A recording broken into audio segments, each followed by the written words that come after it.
We are live on Facebook. I'm just waiting a couple seconds to go live on the radio.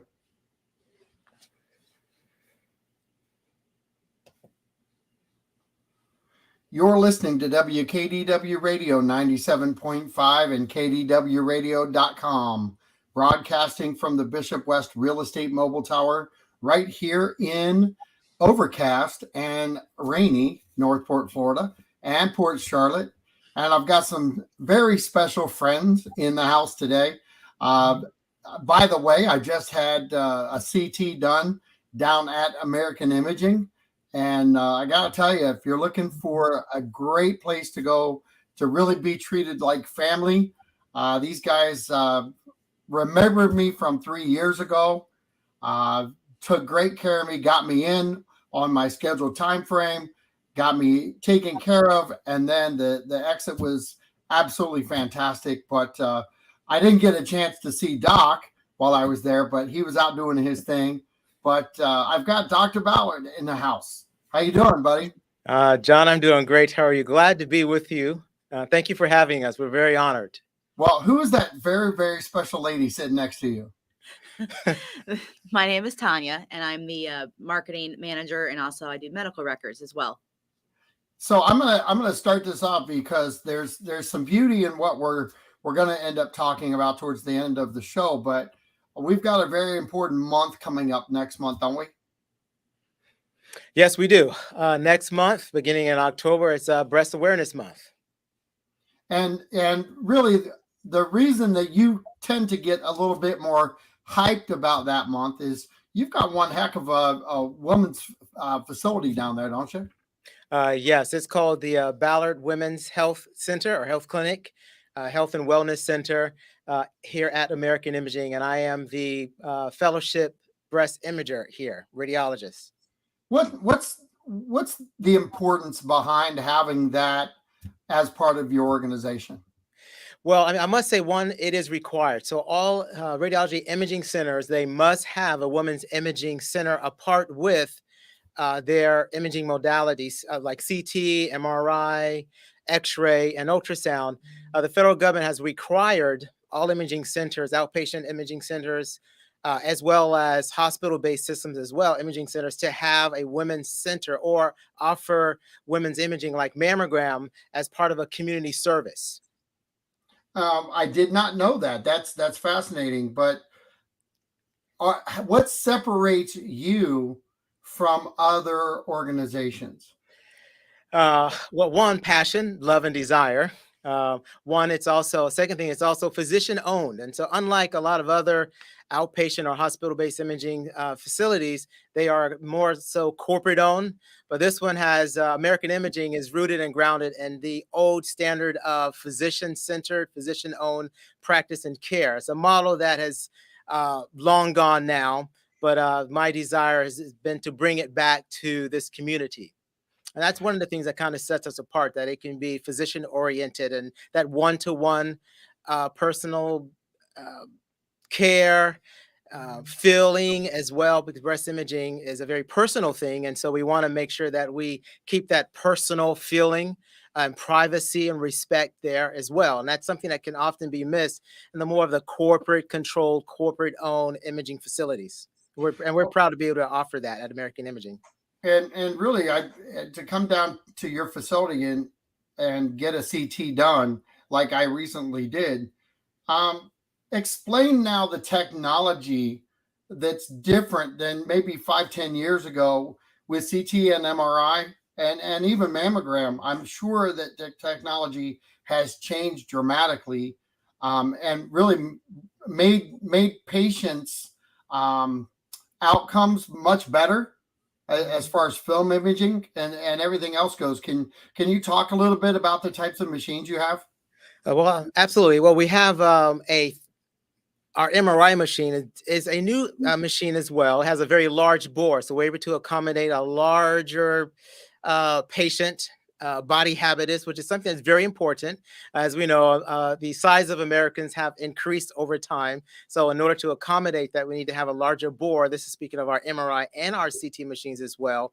And also we're able to specify our sequences so that they're a lot faster. So if you're coming in for an MRI or CT of their head or spine, we're able to perform that a lot quicker with higher quality images.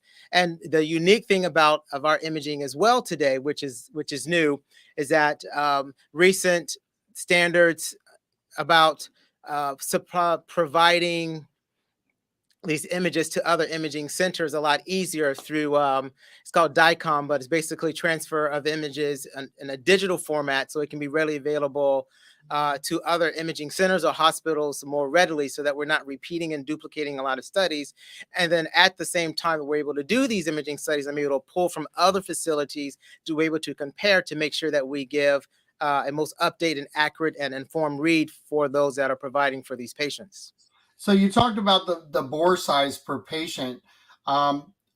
What's I know that we had a weight limit back in the day, back when I used to do this in 07, 08, but what's the weight limit now, or the girth of a patient that you can put on the table? Well, I'll go with it. Well, the MRI, it really depends on the shoulders of the patient, but the weight is the table can hold up to 550 pounds for the MRI. I do believe the CT is 450. But once again, it depends on how that weight is distributed throughout the body, because some people carry in different areas. And that's actually a higher weight than you used to get in some of the older machines, right? Right. Yes. It used to be around, let's say 375 was pretty much some of the upper limits. But now we're able to accommodate heavier patients, wider patients as well. So, we're very inclusive now. So there's been a lot of advances in the technology to be able to accommodate a larger population. So I'm gonna step back for a second. I'm gonna talk about the minute that I walked in your door, because the staff handles themselves extremely well, and that's just kudos, because I'm a huge customer service advocate, and I have to believe that you are too. So I think that's set from above, and it kind of filters down through your staff. But can you explain why there's so much importance put on the patient satisfaction side of things? Well, I mean, it makes for a good business model, but just outside of that, though, I think as a physician, the model and example that was set for me, even when I was a little boy, I used to go to a general practitioner, and those were the old days. I don't want to give away my age, but that was the day when the general practitioner would come in, talk with you, hands-on experience. He'd kind of sit down and he'd talk about your family, talk about your brothers and sisters. I guess they kept like a little diary, a little notebook. Very personable from the moment you walked into the door. People kind of knew you by name. And that was my experience growing up. And I wanted to continue to bring that back. There's been a lot of changes in healthcare. But the one thing that I think is very important in medicine, what gives us a lot of respect in as an industry, is the one-to-one personal interaction. And so that's the one thing I wanted to bring back. And I've seen a lot of shift in that over time, over the last 10 years, decades, 20 years. I've seen a shift away from that and more of a corporate kind of name and number, stand in line, wait, sit down, give me your credit card information, give me your insurance information. I wanted to bring it back so it's a personable experience that you can feel comfortable and relaxed in. And in doing so, it'll make you feel confident in the technologists, the radiologists, and the reads, the diagnosis interpretation that's coming back. You have a sense of confidence in what's being done. And so when you have a patient that comes through, how do you build that camaraderie with them, and their physician? Because a lot of times you're in a situation where it could be a brand new referring physician to you, correct? Correct. So that would be my department. There you go. So we try to always keep good communications with the referring doctors, as in if they request, if they want disc, because a lot of them want disc to take to surgery with them. So we try to get them the same day or the next day. We try to have the reports read in a timely manner between 3 to 4 business days, excluding holidays. And, sometimes we go and bring gifts to the doctor's offices and any extra things they need, like pens, pads of papers, or script pads. We just try to, so they see the face of American Imaging coming into their offices, and their staff know who we are. And the patients, when they call and they want to make sure that their doctor has those reports, we can confidently say that, yes, they have the reports that are needed. So how long has American Imaging been in place now in Port Charlotte? Well, we opened our doors in 2016. I believe it was January 15th. And so we've been here. We're still the new kids on the block. But we are growing, and our notoriety is growing as well. And we're doing it through, what do you call it? Like peer-to-peer. Those that come in and having a great experience, we spread that way. So that's how and that's the best way to grow, is by word of mouth. Someone passing along saying, hey, I went to American Imaging, it was a great experience. The staff was great. The technologists were great. Everything was performed perfectly. And my report turnarounds were very quick as well. That's how we are beginning to grow. And that's the model of how we want to grow, as well as working in conjunction with doctors in the community as well, which is, that's my job, is to make sure that I communicate with all the physicians in the community, see what their needs are, and see how to accommodate them as best as possible as well. And so, but yeah, we're new in the community, but we are growing rapidly. And thanks to you getting the word out about us, we hope to continue to grow, that we may be of service to those in the community. And what types of services, other than MRI and CT and mammogram, what other types of services do you have? We have ultrasound, DEXA, X-ray. We will be hopefully getting echoes back up again shortly. We have CT scorings. We also, which is for, that's the calcium scorings, yeah. for coronary artery disease. Yes. Right. Let me see. Yes, nuclear medicine. Yep. Thank you, Brandon. Yeah, Your CT tech is sitting right over here. And also interventional radiology. So if you need to have biopsies done, whether it be thyroids or lymph nodes biopsy, or just different areas of the body that a physician may findings that may be abnormal on one of our imaging studies that may need to be biopsied, we also provide that service as well. So you've got an in-depth program that you've got really established now, about 6 years? Pretty much. And I'm going to ask this from a visual standpoint, from a businessman side of things. Are you where you wanted to be 6 years in? I was where I'm glad to be here regardless. You know, it's a lot of hard work doing what we do. And I say what we do because it takes everyone here that works in American Imaging. I consider them to be colleagues. It's a joint effort. It's a collaborative effort. It's a teamwork effort. And I'm glad to have everyone here that is here, so they can have the opportunity to serve the community as well. And so just to be present here, I'm very happy. Now, are we where we want to be? I always want us to be continually growing every year. So you never rest on your laurels. So you want to continue to grow. So I'm happy where we are, and we have grown a lot. We've been very profitable, and we've served the community well. I would like to see continued growth in 2023 and beyond as well. So where are you from originally? Well, I'm actually Florida born. So okay. Yes, very few of us actually are Florida born that are Florida here. born. Yeah, my parents they work for NASA, so I'm actually out of field. But my father once told me that he had an offer to go to medical school at Penn State University, but he ended up going off into join the Air Force and went into the military. But however, it was what was the question again? Where are you from? Oh, yes, yeah. So, I grew up over in the Cape Canaveral area. So that's where I kind of grew up, and I actually went to undergraduate school at University of Florida and graduated from the University of Miami as well from medical school. So Florida is my home, is my heart, as where I will continue to invest all of my efforts here, especially in our wonderful community of the Port Charlotte, Venice, Arcadia, Punta Gorda, Fort Myers area as well. So what brought you to this coast?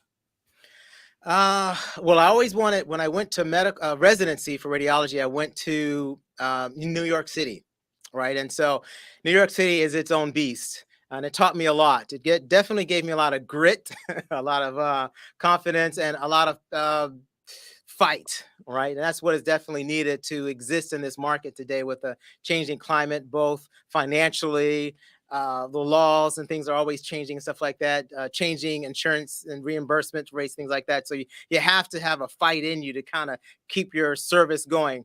But what brought me here to this community is the lack of highly skilled fellowship trained physicians in this community.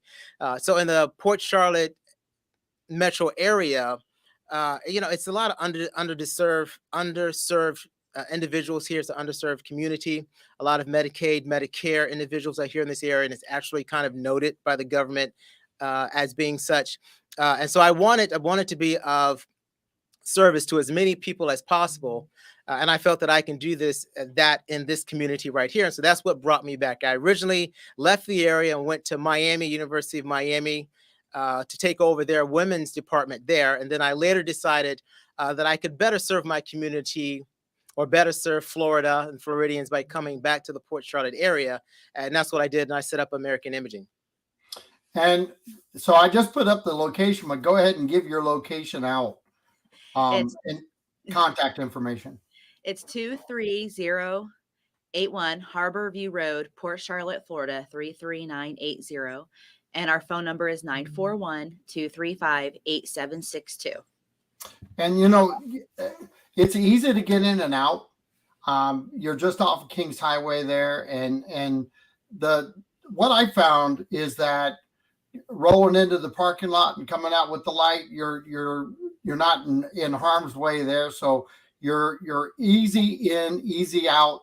Accessibility is a big thing for your organization, but you've got a nice, huge entryway too. So and we talked about the bigger clientele, the beauty with some of the clientele that you do take in is you're right there on the ground floor. You've got nice wide entry for anybody that may be in a wheelchair or a power chair. It really seems to be set up extremely nice for anybody who may be in the handicap arena at that point. Would you agree with that? Oh, absolutely. We took a lot of care. Actually, there were several individuals that were involved in the process of selecting the best facility to build American Imaging, or at least establish our roots. And looking at the location that you're talking about, right off of Harborview Road, it was important that we wanted it to be very accessible to 75, so that anyone traveling along the Southwest corridor would have availability to be able to access us very quickly. And we also looked at things like access highways and roads, so that the ingress and egress of getting out and coming in would be as easy as possible. So a lot of effort was really put into that. And so we were glad to have found the building that we're currently in right now. So with everything that you had to undertake to pick the location, and really you had to survey the clientele that you were going to service.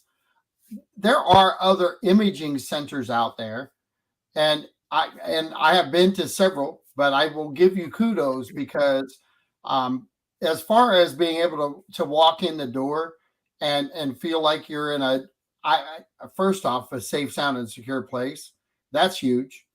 Second off, I think that you walk in the door and you just feel like you're part of the family, which that definitely is kudos to you, because I think that's filtered down from what you've envisioned your center to be. Is that how you feel about it? Yes, absolutely. We want to make this experience when you come in very personable, very relaxed. We know your patients are coming in, individuals coming in to have studies that may not be they may be very nervous about. So maybe scared about their diagnosis, or they're bringing their mom or their aged uh, husband to the facility. And we want to make sure we know that they're nervous, we know that they're scared, they have a lot going on, and we don't know what's going on in their life, but pretty sure that it's a lot going on. They're pretty nervous and scared. We want to make sure that we bring an atmosphere where they're relaxed, or where they're very comfortable, that they can ask questions and they can have their questions answered. So I'm gonna ask this from a patient's point of view, but I want your perspective because I have been around healthcare for about 27 years, and I kind of have that same philosophy you did, but I wasn't an owner. I was actually a caregiver. I was on the floor. I was working trauma, different things like that. But what I've found is that anytime that you can help people feel real again, whether they're in a diagnosis that they don't want to be in, a healthcare situation that's really traumatic, that is causing some life-changing events. When you have these people in and you have your staff talk to them, can you explain kind of the camaraderie that you guys as staff have, and in kind of uplifting each other through what you kind of live with stressful times through patients? Well, I think a lot of that is um, just everybody getting along, be on the same page, communication.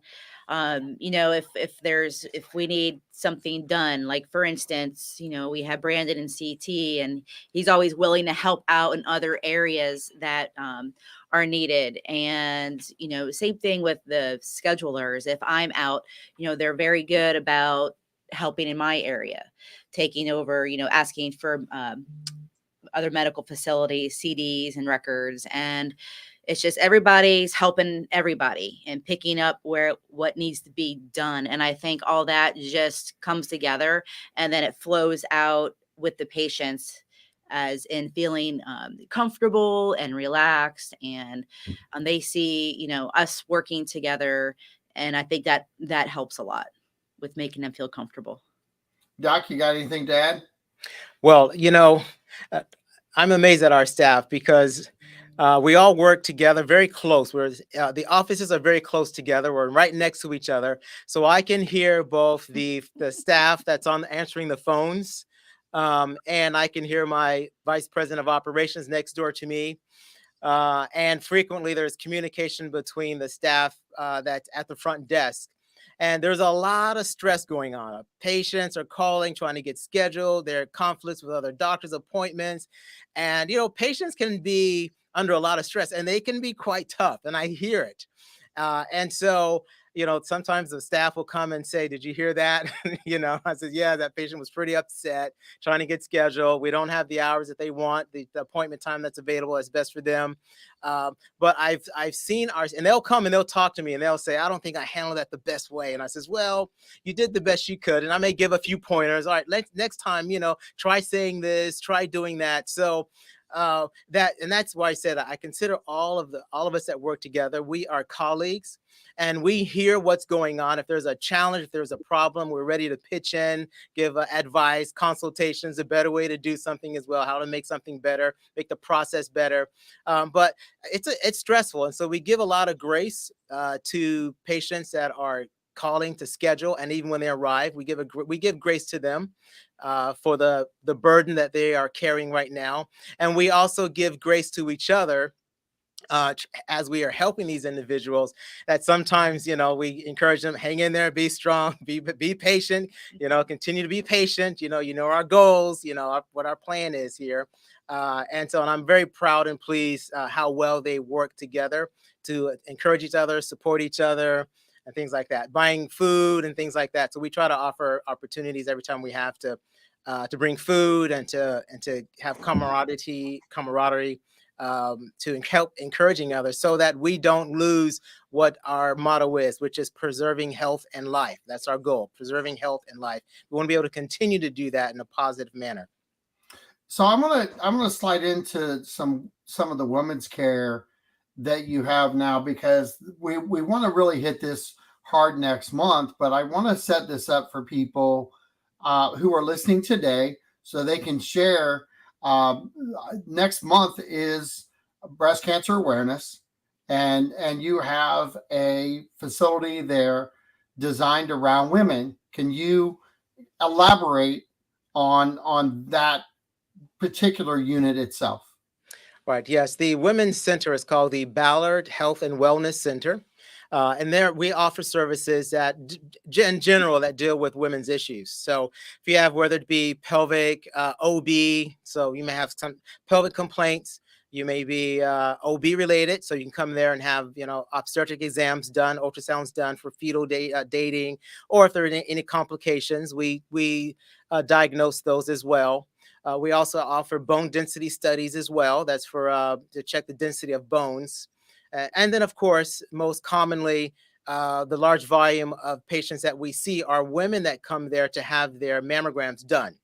And so those are the general services that there. And while women are there, I offer one-to-one personal consultations. I meet with the women there. If they have any additional questions, comments, concerns, questions related to their overall health and well-being, then I consult them and answer their questions that they may have and direct them to the proper specialists that can help them with their problems, and recommendations of any imaging and tests that will help them reach the answers that they're looking for. How important is it for you to be, and I'm going to ask this because I've interviewed you twice, and I'm listening to you intently this time, which I did the last time, but you remind me of a educational based physician, which, here's how I will interpret that to you, is that you want to be readily available to answer any questions. You want to educate everyone that you have contact with to their fullest extent so that they can make good sound decisions on what you're talking about. Is that kind of your style? Yes, that's correct. Anyone that comes in, it doesn't have to be to the Women's Center, but anyone that comes into American Imaging, if they want to speak to me, if they want to speak to the doctor, I make myself available. I will come and we'll meet with them. If they want to see their x-ray, I will show them their x-ray and I will explain the findings on the x-ray at the moment they have it done. If it's whatever it is, doesn't matter. A CT chest, I will come down, I will point out the findings. I give my phone number, my business card with my personal cell phone number is available. And they do call me, and I encourage them to call me. If you have a question, a concern, a problem, you don't understand the findings in your report, the impressions, pick up the phone, give me a call. I will make myself available. And that's the difference, because it's a physician owned and I'm the owner of it. So I can make myself available as much as I can and as much as I want to, because I don't have anyone controlling the way that I want to offer services to this community. And that's another separation I want to talk a little bit about, because my history of what I've done as far as the marketing side of things, that's rare to have a physician who's willing to, one, be on the phone and have that conversation, but also at bedside and have that dialogue too. There aren't a lot of centers that one would go to now that has that same environment, I don't believe.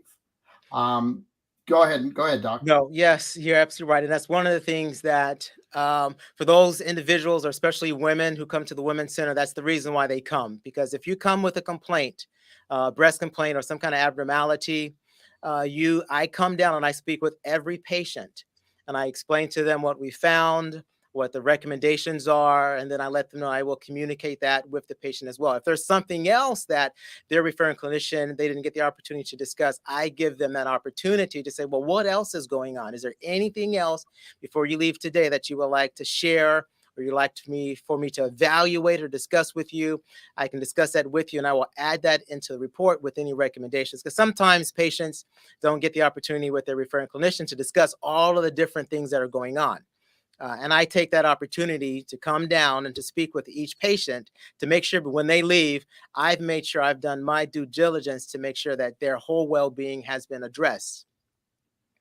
And you're going through this whole process, and I hear you loud and clear on everything that you're saying, and I have the utmost respect for what you're doing, because the importance of bedside manner was always important to me. But it seems like you have that bedside manner down pat, and you really don't have a true bedside there, but you have the heart and mind of the patient sitting there, who's sometimes wanting to ask questions and not really knowing how to ask them. Right. Do you feel like you kind of inspire people to ask these questions now that they may have been uncomfortable asking before? Right. Yes. And it's just about the image and presentation. So I don't try to present myself as being some, although I do, I'm a doctor, I have a doctorate degree.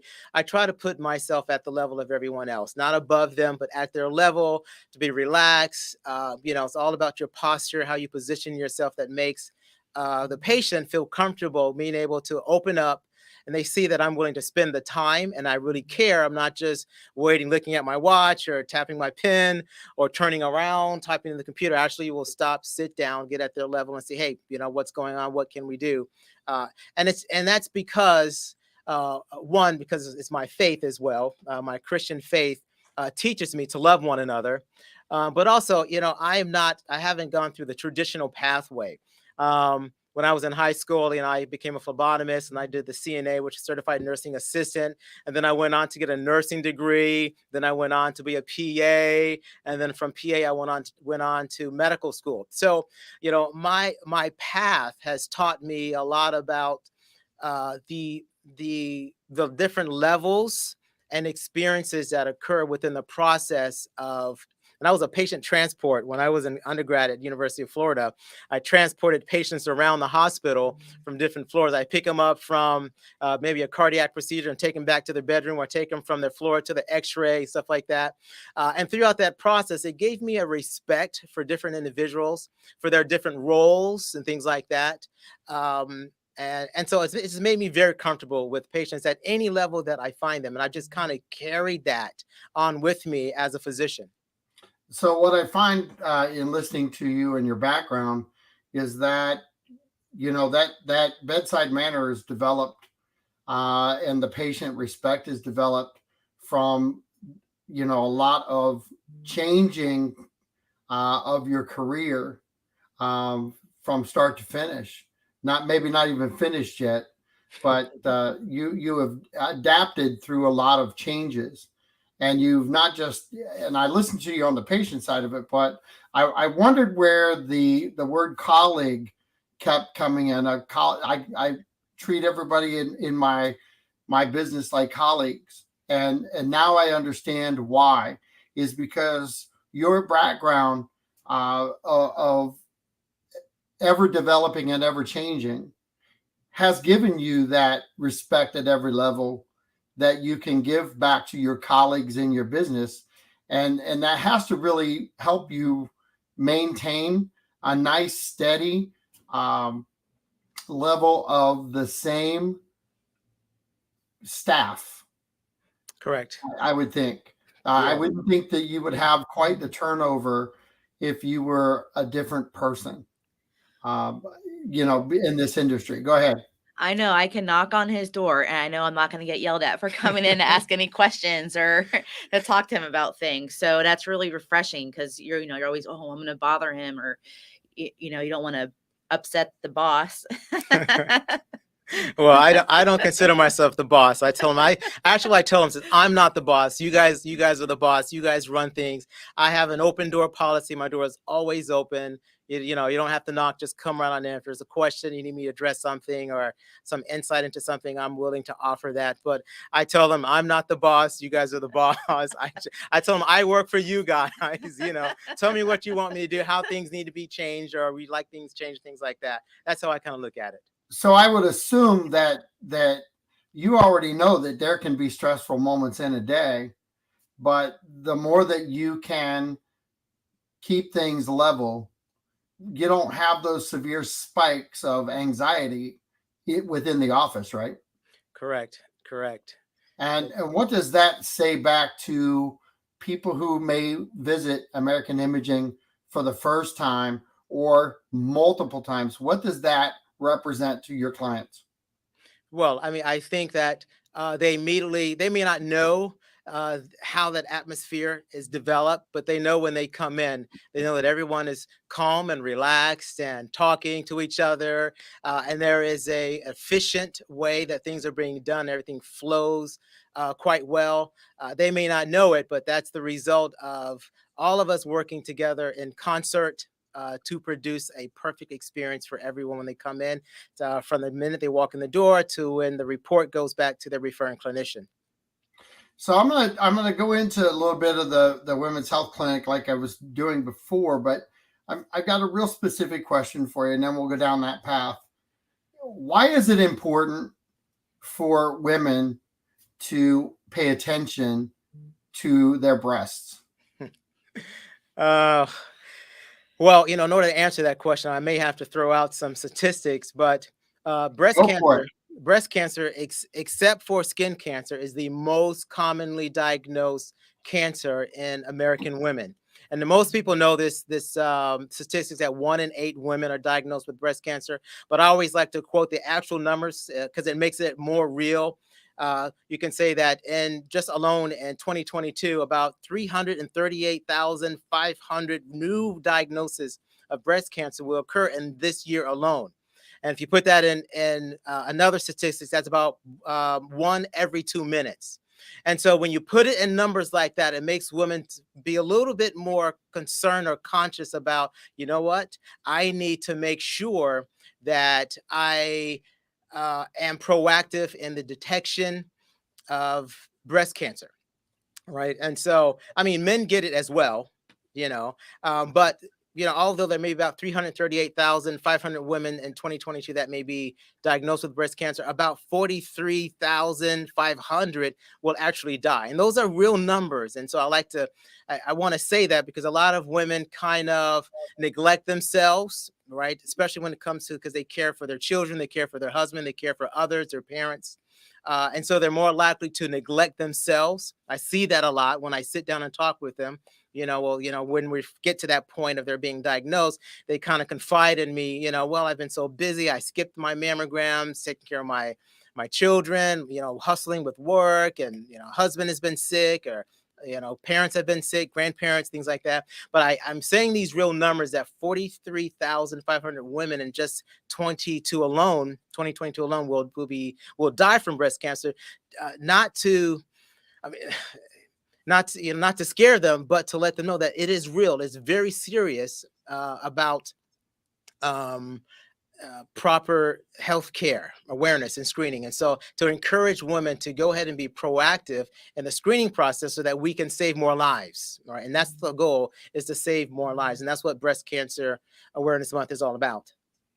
So back in the day, this technique was a lot different than it is today. So I kind of want to address that, because I think it takes a lot of fear out of, and let's be frank, how many shows on the radio back when you were a kid were we talking about breast cancer and different body parts, and we weren't even doing shows on the radio about imaging, let alone anything else. But which I find to be very cool that we're actually able to do that in like a blogging atmosphere now, because we're live on YouTube, Facebook, and Twitter, and we're getting more content out than ever before. But you're also, because of technology, getting better images than any time ever before. Can you explain your machine and what your machine is like today compared to maybe what it was 6 years ago or 8 years ago? Right. Yes. When I started my residency training in radiology up in New York City, some of the old equipment was still there. There was a lot of I was like X-ray films that you would put up on a light box. It actually was like that, and you would draw circles around 2D images. If you thought there was something there, but you couldn't really tell, and you bring the patient back and you do additional imaging of the breast. It was very old fashioned. And just between the time when I started my residency in New York City in breast imaging in 2017, 20 in 2012, I've seen a lot of changes in growth in the technology. So now, of course, everyone is familiar with the 3D tomosynthesis. So the equipment that we use now, it does not cause as much compression or pain to the breast as well. That was a very common cartoon that I used to see, where this woman's breast would look like pancakes, Yes. right? Because it did back in the day. Because yes, they really did squeeze the breast a lot. But today, technology has changed a lot, and we don't have to compress the breast as much, is because the technology is so much better now that we're able to see through a lot of the dense tissue. There's different types of breast tissue density. And the technology that has advanced so much, as we know, we went from landline phones to now cell phones that are basically, computers, that can FaceTime and do all kinds of crazy things, text messaging, things like that. That technology, of course, that military technology has also been transferred over into the medical technology as well. And so we don't have to compress the breast as much. So if there are women that are resisting having a mammogram done, and there still are women, that refuse to have a mammogram or reluctant due to the breast compression because they've heard so much about the horrible experience of having the breast compressed. But the new technology that we have today does not have to compress or squeeze the breast as much. It's much faster. It's able to produce 3D images. It's almost futuristic, where we can swing the breast images around and look up and down and things like that, and look at it slice by slice. It's very futuristic now.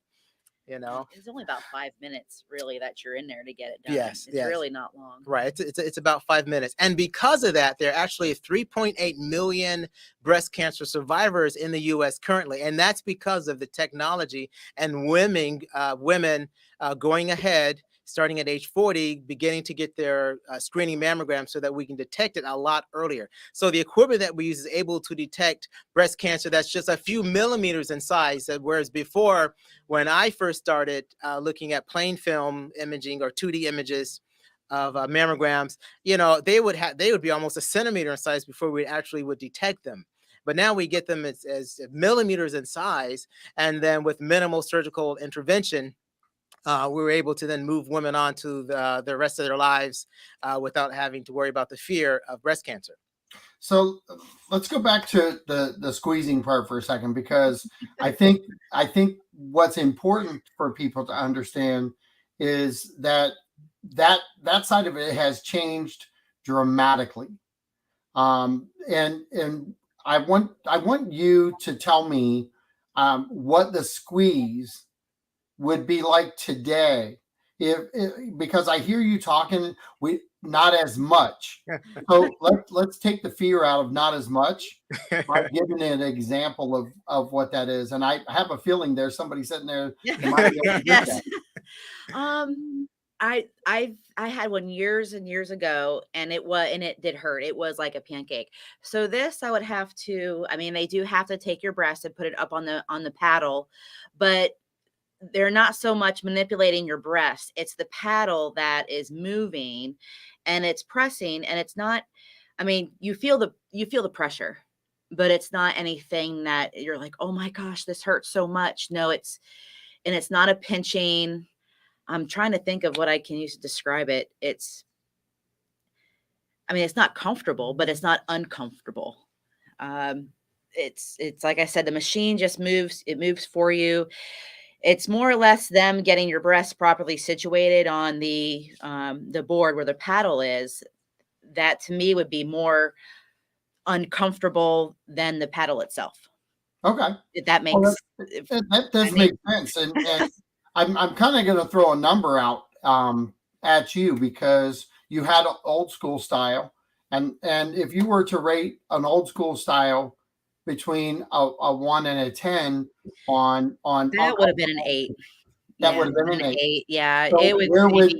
where would this one fall? 2 or 3. 2 or 3. I mean, So, if that, I mean, depends on this, how sensitive you are with your breast.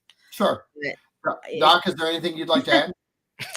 Well, I've never had a mammogram done. However, like I Never said, know. yeah, that's correct, because men are diagnosed do. with breast cancer, and on average, and if we were to put numbers out there again, and in 2022, about 2,700 men will be diagnosed with breast cancer, and of those 2,700, 530 will die. However, of course, men are not recommended to have routine screening mammograms, but in general, men, we don't have a general idea of what it's like to have a mammogram done. However, I do know that we men should also encourage their wives to have a mammogram done as well. All right. So if there's any men out there, encourage your wife. And if you need to go with her, go with her. And then when you're done, make a date out of it. Go ahead and take her out, get some ice cream, treat her as well. If that's what it takes, to be supportive of her, taking care of herself, it's important for men to also encourage their wives and be supportive, to allow them to be able, as they take care of women, take care of men. Men should also be proactive and making sure that she is taking care of herself as well. And sometimes it takes us being there to help them do that. That's my contribution to to the comment about the how a mammogram feels. And I'm going to add something else that we were talking about before, is that, a lot of times when you get these things done, the result isn't what you want to hear.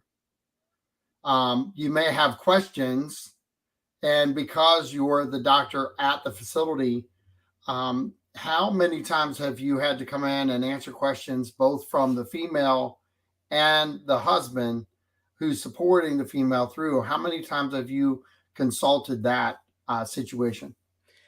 Well, believe it or not, about 50% of the time, let's say you have a screening mammogram is done, and there's some kind of a question of an area in the breast that needs further evaluation. It doesn't mean that it's cancer, but we just want to be thorough. About 50% of the time, the husbands come with their wives. So the wife and the husband are coming together. Both of them are concerned. They're concerned that it could turn out to be a malignancy, and that fear is real. And the wife actually will have her husband come, or the husband says, I'm coming with you. We're going to take on whatever this is. We're going to take it together. But 75% of the time, though, it turns out to be okay. Everything is fine. I don't want to create any fear. 75% of the time, everything is fine, but that's just the process of us being thorough and making sure we don't miss anything. We'll call a patient back just for additional review.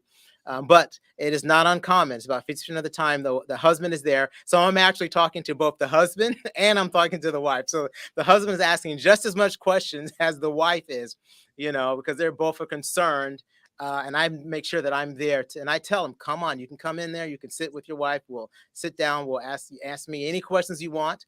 And if it turns out to be positive or concerning for breast cancer, I'll be upfront about that as well and say, yes, this is concerning for breast cancer. What do you want to ask? How do you want to proceed? Let's talk about it. What are your feelings and concerns? Things like that, So yes. That has to be different than, say, 10, 15 years ago. I don't know that 50% was that high back then, because things were different. Things were much quieter about that back then, right? Yes, absolutely. It was a stigma to say that you had breast cancer. It was a shameful thing. Breasts were considered, a woman's personal body part. And so it wasn't really discussed because it was the breast, and the breast is a personal thing, but now today there's a little more openness. There's a more self-education. There's a lot more education out here. Thanks that you're doing this interview as well, helping get this information and educate the community as well, taking away the shame or the embarrassment about having your breast image or talking about your breasts and things like that. And it's helped men feel comfortable as well. As women feel more comfortable, then their husbands will feel more comfortable as well about going with them, discussing it as well. Men, of course, we still have a lot of privacy issues related to our own men's health that we don't discuss as well. And that needs to be worked on. But we see great improvement when it comes to women's health, their education, and at large the medical institution addressing women's issues and making it more comfortable to be discussed and treated and managed. Do you think that happened because we look at it now as a warrior or a hero because you've gone through a diagnosis of cancer? And I never want to say beat it. I'm not a proponent of saying you beat it, because cancer seems to stick around and rear its ugly head multiple times. But survivor status now has changed the perception of, I think, the evil side of things, which is the quiet. Would you agree with that? Yes, yes. And that's why I quoted that statistics. Although I was saying how many will be diagnosed, I wanted to make sure that I say that there are 3.8 million women who are breast cancer survivors. So the statistics are 65% of breast cancer is diagnosed at a very local, small stage. All right. And so that's very good. And that's because of the encouragement of breast cancer screening on a regular basis, annual basis. And because of that, because 65% are local and very small in size, 99% of it is curable. Well, you shouldn't say curable, but 99% of them survive the process without death, right? Or mortality, or morbidity. So that's very important. So that's one of the things that now I can tell women is, based on the early screening, early detection, it's local stage, 99% survivability, so don't be as scared, because typically someone won't even come, they'll feel a lump, but because of the fear it's cancer, it means death. So I try to tell women that, even when it's diagnosed, that this is not a death sentence. Right. Especially when you come early, like we're going to treat this within 3 or 4 months. You're going to be out there enjoying the things that you love, and you'll be a part of the 3.8 million women saying that I survived. And, and then, exercising, running, doing the walks and stuff like that, encouraging other women that we are survivors if you listen to the healthcare professionals and come and get your screening mammogram. Well, and I want to give a little bit of time for Tanya to talk about the special that you guys have coming up next month, right? Isn't there a price special? Yes. So for the uninsured or underinsured, we have for 3D mammos, you can come in, and for $100 you can get a screening, and the reports are usually done the same day or the next day. Dr. Bell is really good about that. And when we have goodie bags, we'll hand out, and we're going to do some extra things this year too, also in our waiting room on the women's side, for that as well. But yes, that's our special. And I'm sure if there's other needs besides, if somebody's not able to pay, we can always work things out. And because you're physician owned, isn't that the difference too? Correct. Yes. Because it's physician owned, I'm the owner. All right. I can do whatever I decide is best for the patient. So when patients come in, if they say, I don't have any money, I just say, we'll work through that. Let's get what you need done. We'll worry about that on the backside of it, and so that's the beauty of it as well. We don't turn people away for that reason. And that I think that goes back to your history, just in the growth that you've had as a person, coming up I would say kind of growing through healthcare, like you did. Yes. So if people haven't listened to the beginning of the show, I would encourage you to go back and listen. You can find the true, I think the true heart and the true meaning to why Dr. Ballard does what he does, and really tries to build a community within his establishment, directly connected with Port Charlotte, Venice, Northport, Englewood, even as far as down south as Cape Coral, I'm sure, in Fort Myers, but even out into Arcadia. And I'm blessed to have you guys on. I really appreciate you guys, and I do. But I'm looking forward to next month, so we can talk more about the mammogram. I would love if we could be able to maybe have you guys down in that facility. I don't know if that's something that we could do for an hour, where you could actually show the machine, and maybe we could have somebody that's a past patient of yours come in and join you guys. Oh, absolutely. About the women's facility. Yes, absolutely. Yeah. We would love to do that. We love to show the community the service that we have, and to show the center that we have. It's a very beautiful center. It's like a spa type environment. We have some nice bossa nova music playing playing in the background. We make sure everything is nice and clean. We have a little fireplace, a little mock fireplace there. Just try to make everything as comfortable as possible. And we would love to show that to the community. Awesome. Well, we'll make that happen. Whether I have to come down there and be mobile, or whether we can do this via what we're doing now, I think it would be a great thing to do. And I look forward to having you guys back on again next month. All right, Right. John. Thanks, Maybe John. John, maybe we can even get you on that mammogram so you can know Yeah. for yourself what it feels like. I'm all about being pinched. I have no problem with I that. think we should do it. We should do it. John's All right. mammogram. Listen, I'm willing to do it. No problem. Yeah. Okay. Yeah, All we'll right. do it. Live stream it. Absolutely. All right. Well, you guys have a great day. We'll talk to you soon. This is John Rawlings with WKDW Radio, Dr. Ballard and Tanya saying thanks and have a great day. Go All right, have a American good weekend. Imaging. Thank you, Bye-bye John. now.